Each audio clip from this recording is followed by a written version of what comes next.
lagi bersama saya Evi Kartika dalam Bincang Velox. Bincang Velox kita kali ini akan membahas terkait mewaspadai kampus dari paham-paham radikalisme. Radikalisme menjadi topik yang masih dan akan terus kita bahas. Berbagai kajian telah dipelajari untuk mengatasi dan mencegah penyebarannya. Salah satunya adalah penyebaran paham-paham radikal di lingkungan pendidikan. Untuk mengetahui lebih lanjut, saat ini sudah ada bersama dengan saya Bapak Kiai Ahmad Ikrom, selaku pengurus Ikatan Pelajar NU sekaligus Wakil Rois Syuriah PCNU Kabupaten Bogor. Selamat datang Pak Kiai. Selamat datang. Pak Kiai, ini berarti sehari-hari memang aktif juga di kampus mengajar atau bagaimana Pak? Selama ini kurang lebih sekitar 10 tahunan saya bantuin di pondok pesantren mahasiswa yang otomatis juga ketemu langsung dengan para mahasiswa, juga ikut ngajar di kampus Universitas Nahdlatul Ulama Jakarta. Kemudian di kampus itu mengambil pelajaran yang diajarkan terkait paham-paham radikal juga atau bagaimana Pak? Saya ngajarkan tentang teologi Ahlussunnah wal Jamaah seperti apa, sehingga kalau umat Islam kemudian ada yang terindikasi radikal, itu cara pikirnya dari mana, kira-kira tahu itu penyebabnya. Baik Pak, mungkin bisa juga diajarkan sedikit kelas tambahan nih untuk kita saat ini. Kira-kira radikalisme itu sebetulnya seperti apa Pak?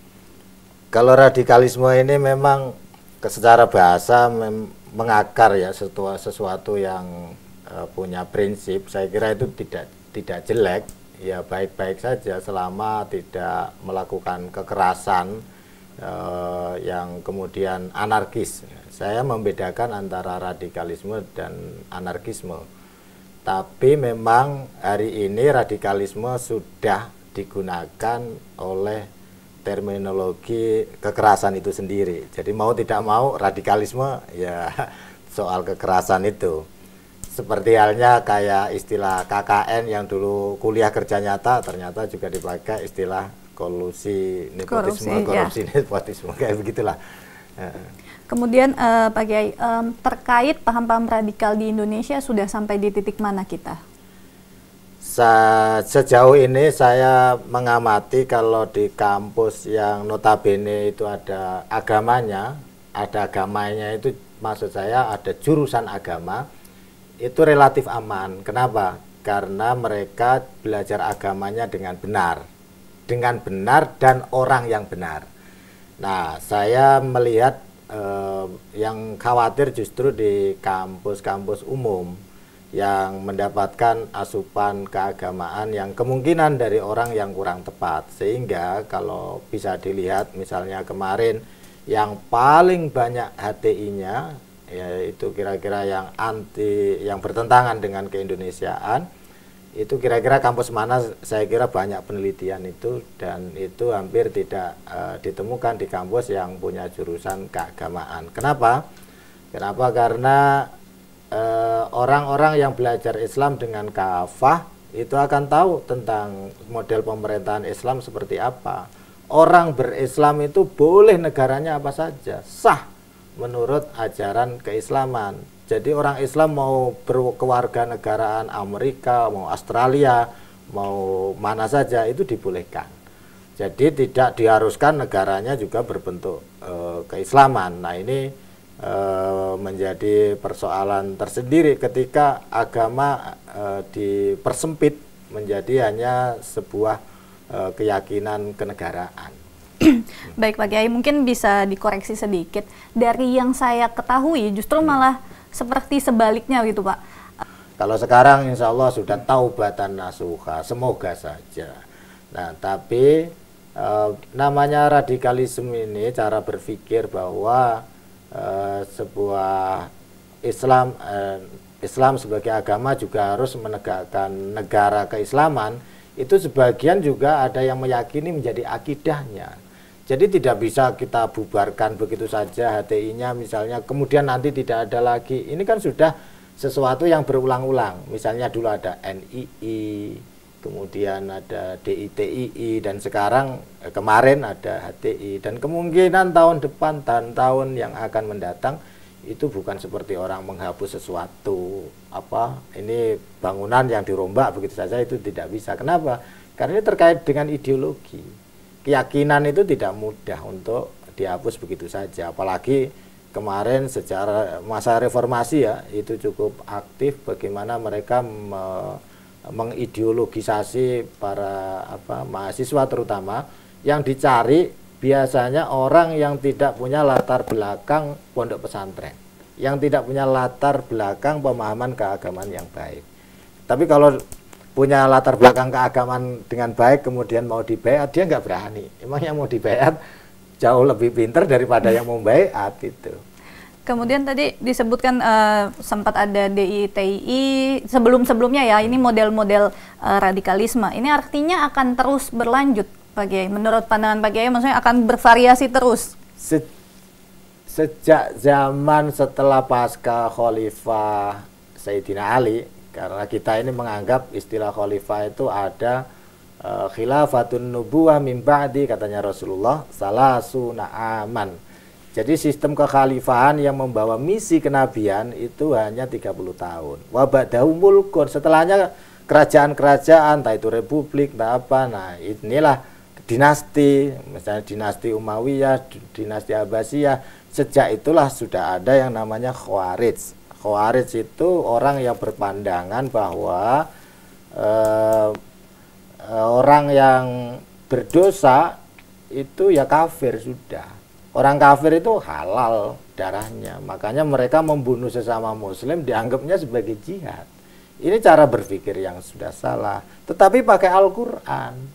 Nah, Al-Qurannya dipakai, wa man lam yahkum bima anzalallah faulaika humul kafirun, wa man lam yahkum bima anzalallah faulaika humul munafikun, faulaika humul musyrikun. Ada semuanya.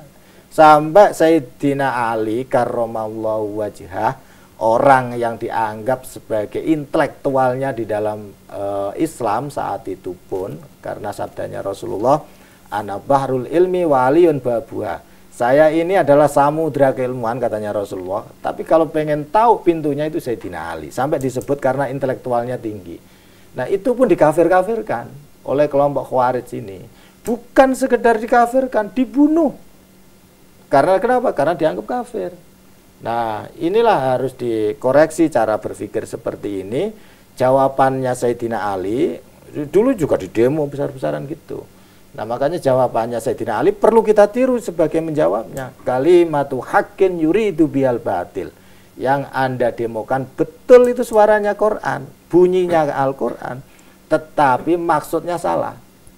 Kenapa? Islam itu damai. Islam itu artinya sudah damai. Nah, maka orang yang berislam dimanapun berada ini, semoga ini bermanfaat untuk diingat, kata kunci Islam itu artinya sudah damai.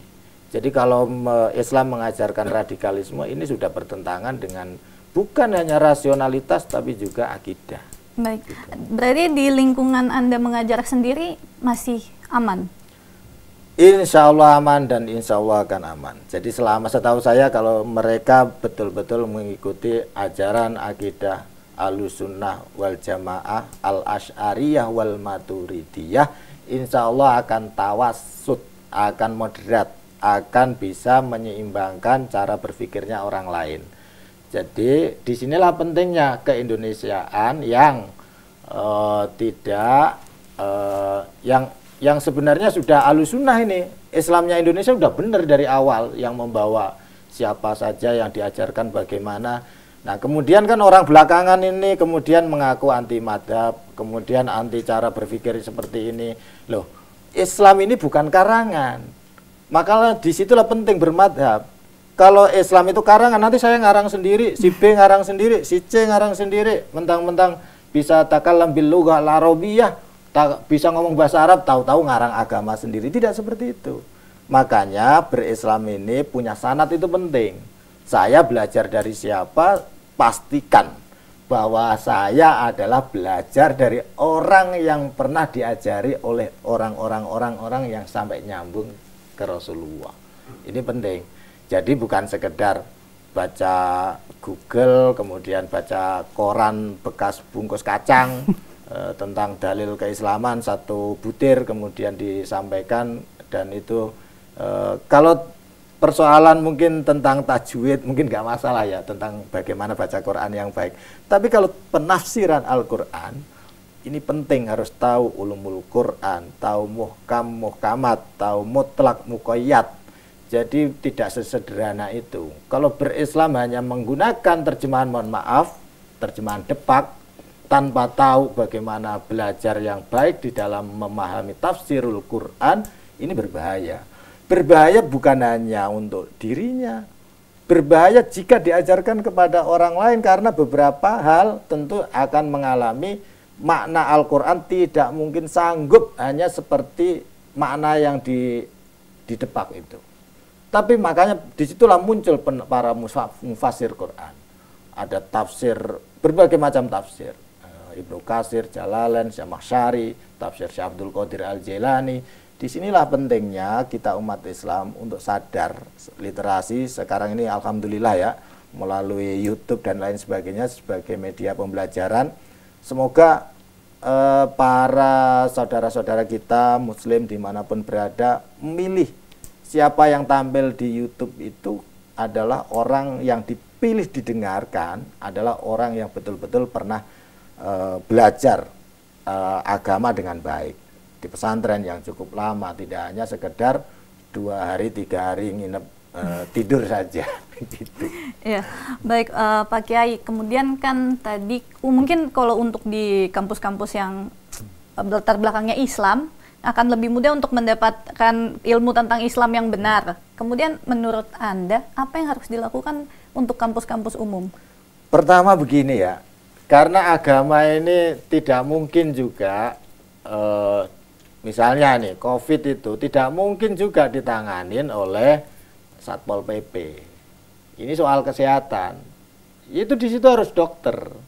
Maka mengajarkan keislaman ya harus orang yang tahu Islam, terutama di kampus. Ini kan akan menjadi orang yang notabene ke depan akan menjadi punya pengaruh di negara kan. Ini maka penting. Orang yang kuliah di umum ini nanti kan jadi pejabat, entah itu minimal ketua RT lah. Nah, ini orang ketua RT itu sudah mempengaruhi satu RT. Satu RT itu ada yang radikal satu saja, wah itu bahayanya bisa satu RW. Nah ini bisa dibayangkan. Maka kita ini harus bisa mengidentifikasi mana ulama yang betul-betul ulama. Jadi bukan sekedar manggung seperti artis ya, mohon maaf, baca satu halaman konsep kemudian disampaikan skripnya hanya seperti itu. Nah ini harus menjadi pelajaran bersama. Ya contoh yang bagus di YouTube itu misalnya ada Gus Baha, itu saya kira pemahamannya sangat bagus ya. Ada Pak Quraisy Shihab dan lain sebagainya, saya kira banyak juga, tapi harus hati-hati dan harus dipilih lah yang dengan yang baik itu. Kemudian kalau untuk dari kampus sendiri, perannya seperti apa yang sebaiknya dilakukan? Kampus, saya berharap ormas-ormas keorganisasian kampus itu juga bisa memanggil tokoh-tokoh agama yang betul-betul agamawan. Jadi bukan hanya sekedar orang yang bisa berceramah sambil ngelawak. Nah ini emang mau stand up comedy atau mau menyampaikan agama, ya bolehlah sesekali sambil canda, sambil santai gitu. Nah tapi betul-betul orang yang punya keilmuan kapasitas itu di kampus dimanapun berada belajar agama, ya memang itu orang yang tidak belajar agama pun sebenarnya punya detik-detik kerinduan dengan Allah, dengan Tuhan. Kenapa? Karena dia itu punya janji MOU dengan Allah sejak di zaman kandungannya. Jadi alastu birabbikum qalu bala sahidna. Ya bahwa apakah sebelum ini roh ditiupkan ke kita semuanya, ditanya roh itu, apakah kamu sudah yakin saya sebagai Tuhanmu? Itu menjawab iya. Nah artinya orang ini yang sudah hidup sudah dipasang chip oleh Allah, sehingga saat terdesak, entah saat seperti apa dia akan ingat. Nah, ketika ingat inilah jangan sampai orang yang sedang baru ingat Allah diberikan materi keagamaan yang salah. Kalau salah, jihad menjadi jahat. Gitu. Baik, Pak Kiai. Soleh menjadi salah. Wah, itu menarik ya, jihad menjadi jahat. Kemudian untuk menghindari tadi Pak Kiai, jihad menjadi jahat. Kemudian dari kampus sendiri, bagaimana memilih untuk mengetahuinya bukannya susah Pak Kiai untuk tahu ini ada kelompok-kelompok yang underground mungkin gerakannya. Satu cirinya begini. Seluruh saya kalau rektor misalnya nih akan membebaskan mahasiswa saya untuk belajar agama kepada siapapun, tidak boleh dibatasi. Itu dengan tidak batasan belajar agama dari berbagai madhab pemikiran ini, maka disitulah akan tahu keislaman yang kafah itu seperti apa. Kedua, ini buat teman-teman mahasiswa, kalau ada bilang mengajarkan Islam kafah tapi tidak boleh belajar ke ustadz lain, itu ciri-cirinya Anda didoktrin tentang radikalisme. Jadi model-model begitu ya baiknya dihindari. Kalau sampai ada guru, kamu jangan belajar dari sana, kamu jangan belajar dari sana, wah ini tandanya gurunya kurang mutu itu. Nah, jadi sebaiknya ya tentu saja ini kan urusan tingkat kuliah ya. Tentu saja kalau tingkatan SD, SMP, SMA bisalah digitukan karena belum bisa mensaring. Nah, di situ pentingnya orang kuliah itu sudah MKDU-nya juga sudah ada filsafat, masa masih kena itu itu lucunya di situ. Belajar filsafatnya nggak serius, jangan-jangan. Baik Pak Kiai, kalau di tempat mengajar, di lingkungan mengajar Pak Kiai sendiri, apakah sudah ada misalkan kebijakan screening mahasiswa atau background checking terhadap tenaga-tenaga pengajar untuk mengantisipasi? Kalau screening dosen pasti ya, tapi kalau screening mahasiswa itu tidak. Kenapa? Kita ini kampus Unusia itu terbuka untuk siapa saja. Artinya orang yang mau belajar dengan baik, meskipun ex-HTI, ex-EPI, mau ex apa saja, mau belajar di sana, ayo. Toh gurunya, saya melihat para dosen-dosennya banyak juga para alumni pesantren. Jadi saya nggak khawatir soal itu. Maka ini teman-teman yang, terutama para orang tua yang khawatir anaknya kuliah nanti terpapar radikalisme, kuliahkan di Unusia. Insya Allah sudah terjamin. Insya Allah sudah terjamin. Banyak yang punya sanad keagamaan itu. Artinya di sana sudah berjalan background checking, maksudnya sudah betul-betul tahu ini tenaga pengajarnya dari mana. Ya kalau tenaga pengajar, ya bagaimana mau ngambil rata-rata banyak sekali lah kita ini alumni pesantren yang juga kuliah baik di dalam negeri maupun luar negeri. Kebetulan saya juga sempat juga ya numpang tidur di negara lain untuk belajar begitu. Gitu. Baik, Pak Kiai, terakhir mungkin ada closing statement, pesan bukan hanya untuk di lingkungan kampus, untuk seluruh masyarakat, bagaimana meningkatkan kesadaran self awareness kita agar terhindar dari paham-paham radikal. Pertama, satu, kalau kita mau berbuat apa-apa itu, meskipun mengatasnamakan agama, tolong dilihat sisi kemanusiaan. Mau ngebom, mau nembak orang, mau nampar orang, ingat yang mau Anda tampar itu manusia. Setidaknya ukhuwah basyariyah, persaudaraan sesama manusia itu diajarkan kepada umat Islam. Jadi kalau ada berbuat anarki kepada saudara, kepada tetangga, kepada siapapun, ingat ada ukhuwah basyariyah. Kita ini harus bersaudara sesama manusia. Jadi kita ini jangan saling menerka. Kita emang ya, hewan buas. Kita ini kan manusia, dikatakan manusia karena bisa memanusiakan manusia. Yang kedua, kita ini belajar dengan baiklah keislaman. Tentu saja kalau belum sempat sekarang belajar keislamannya, ya tentu saja nanti kalau mau belajar cari orang yang punya wawasan keagamaan dengan baik. Jangan orang yang sok simbolistiknya keagamaan tapi fakta keilmuannya nggak ada. Nah, ini bahaya kalau mendapatkan guru seperti itu. Nah, saran saya kepada seluruh teman-teman, sahabat dimanapun berada, terutama umat Islam, ya ayo kita sama-samalah jaga ukhuwah Islamiyah. Kalau kita memang sesama Islam, jaga persaudaraan sesama Muslim. Jangan menjadi contoh pertikaian sesama Muslim, ini nggak baik. Yang kedua, kalau memang dia ternyata bukan Muslim, jaga ukhuwah watoniyah, kita setanah air bangsa Indonesia, berarti dia saudara saya. Nah, kalau ternyata mereka orang asing, jaga ukhuwah basyariyah, dia adalah saudara sesama manusia yang sama-sama diciptakan oleh Allah Subhanahu wa Ta'ala. Saya kira itu menjadi poin penting. Baik, terima kasih Pak Kiai untuk ilmunya. Semoga kita sama-sama terhindar dari paham-paham radikal. Amin. Amin. Ya baik, saudara, Islam bukan karangan, saya belajar dari siapa, itu yang harus kita pastikan. Jangan sampai seperti yang disampaikan Pak Kiai, jihad menjadi jahat. Saya Evi Kartika, sampai jumpa dalam Bincang Velog selanjutnya.